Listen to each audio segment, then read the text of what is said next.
Jobs to be done theory is a framework that we use a lot at Sleuth to understand customer decision-making patterns. The theory has many different origins and background stories, but the framework that we choose to adopt is one that was founded by Bob Moesta. This framework was predominantly used in the early days for innovation practices when it came down to product development and deciding which products to invest in developing. Although, as time has evolved, we found a different use case for it ourselves, and we've adopted it into our narrative identity processes. Where it's become most relevant for us is in getting a deep understanding of customer decision-making processes. We're able to position brands and their subsequent offerings directly in the contexts in which their users and ultimate beneficiaries might find themselves. What is the theory?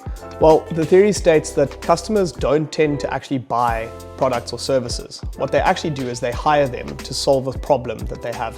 Why does this set it apart and what makes it different from the traditional theories that you might adopt? Well, it's the matter of unique context that everyone might find themselves in. Although people might arrive at the same decision to use the product or service itself, the way that they get there and the things that impact them along their decision-making journey can be fundamentally different.